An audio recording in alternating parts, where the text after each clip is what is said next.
घड़ी बा कांथघंटा आम समस्ते प्राय घरे लगाती किंतु घर केउं दिगरे लगेले ता शुभ होता है ता भितर आम बहुत कम लोग जानी। चलतु देखा वास्तु अनुसार केउं दिगरे लगेले ता शुभ होता है। आपण यदि घरर दक्षिण दिगरे घड़ी लगे ताकू तुरंत काढ़ी दिंतु कारण यह द्वारा परिवारर मुख्य सदस्य तांका देह सर्वदा खराब रुहे एवं तांका उपरे कुप्रभाव पड़ी थाए। जदि आपण घरर कौनसी मेन एंट्रांस बा डोर ऊपर लगे ताले ताकू बाहर कर दिंतु कारण वास्तु अनुसार ये ठीक नुहे।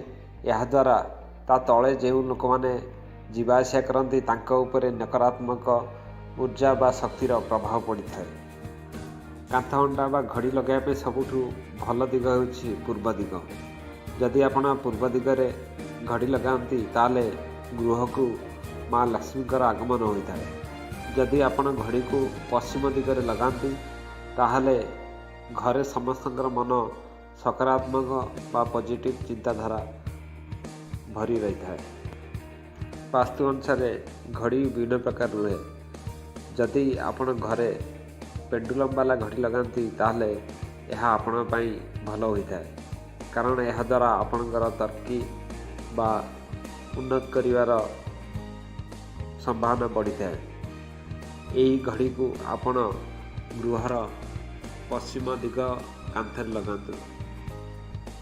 जदि आपण घरे कौन भी घड़ी एभली अच्छी जहाँकि चालू नहीं ताले आपण तुरंत ताकू बाहर करी घर बाहर को फेंकी दिंतु बा कबड्डी वाला को दिंतु कारण यह द्वारा घरे नकारात्मक शक्ति सृष्टि होता है। घरे जदि कला नील कि केसरी कलर घड़ी लगेवा उचित नुहे।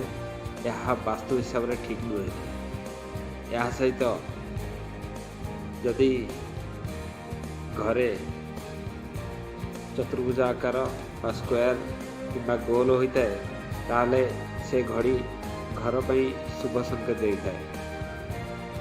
यह द्वारा घरे सुख एवं शांति बजाय रहता है एवं घर उन्नति होता है। यदि आपको वीडियो भल लगे तो लाइक एवं शेयर करंतु। आम चैनल को सब्सक्राइब करने भूलिए नहीं। Bye friends.